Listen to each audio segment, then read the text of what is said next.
Welcome back, everybody. It's Max from Paper Gold and Common Ground Finds with another Paper Gold winner. Tonight we have Josh Graff, who is not going to talk about one book. He's going to talk about two sales today. And he's going to talk about one sale, which was $500, Josh. And the Absolutely, other one, $500. and the other one was 225. 225. 25, and one of them is such an interesting book. I'm not going to waste any time. I'm going to put this over to Josh and let him explain both of these phenomenal Paper Gold wins. All right, so I'm going to start with the higher value one, the $500 one. So that was actually a set of 4 books. These were like Springfield gun serial number catalogs type of thing. It's really for people doing some very deep research into these expensive guns. So expensive books, set of 4, $500. These are the types of books that just when you see them, you know it's going to be great money because it is so niche and so great. Soft cover, hard cover. These were soft cover. They were all the same, kind of like textbook size Oh, okay. So books. they were large.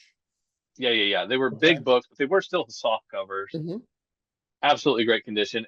These are pretty much always on the market as a set of 4, but like they sell quick. There's lots of solds of these. Absolutely great books.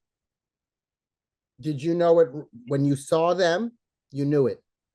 When I saw them, I knew they were going to be. I didn't know they were going to be that good, but it's just the type of thing. It was so niche, like it had to be great.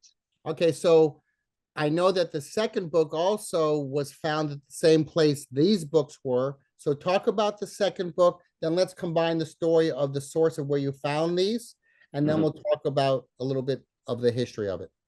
So the second book was it's the book itself is not important. The book itself is like a 1967 Webster's Dictionary, like Mhm.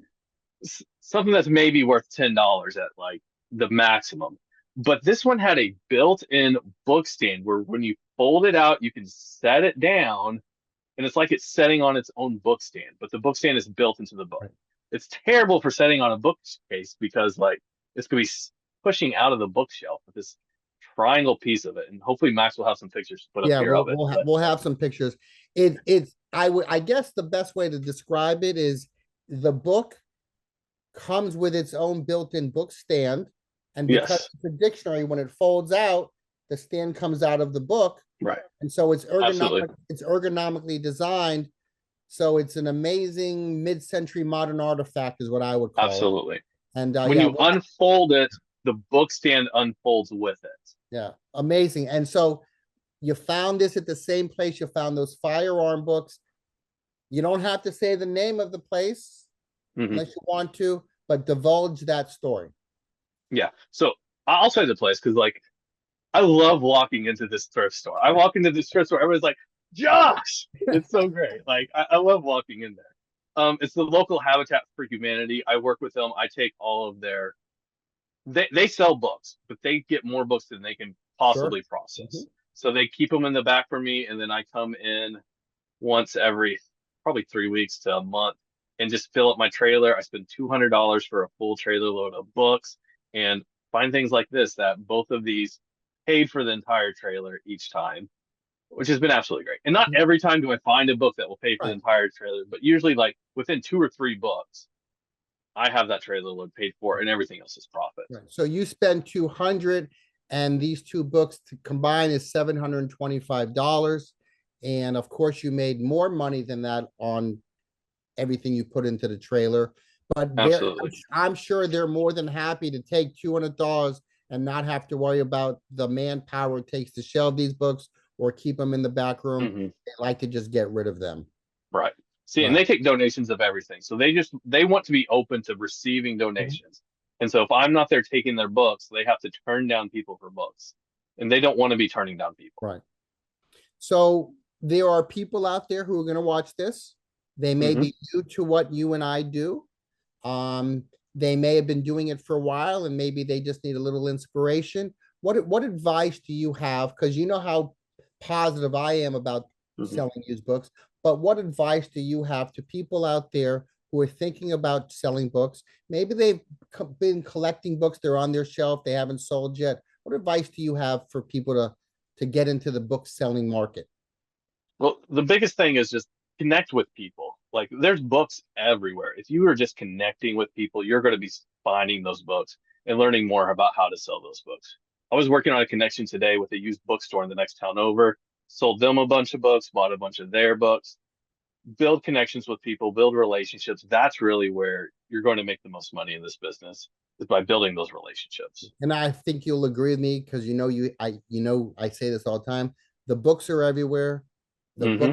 The books are money. You just have to learn what a good book is, what a bad book is, and it's not hard to do. There's ways to increase your knowledge quickly.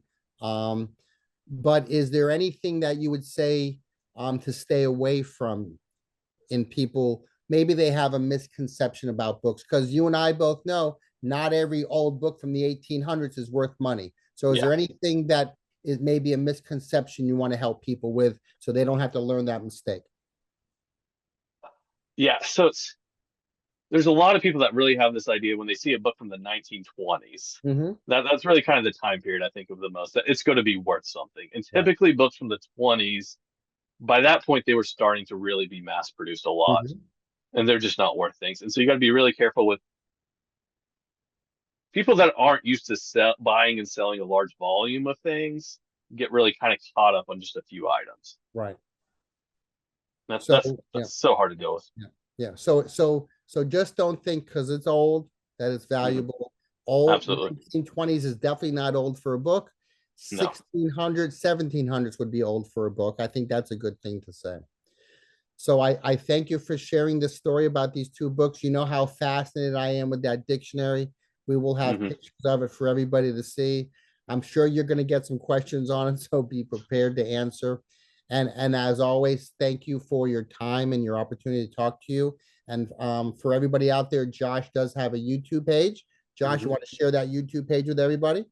Yeah, it's just my name, Josh Graff, so super easy to find. That's where I G am R across A all F F. social. Yep, G R Yep, A F F. And Graff. we'll have that on there as well. So again, thank you for your time, Josh, and I'm sure I'll see you next Thursday.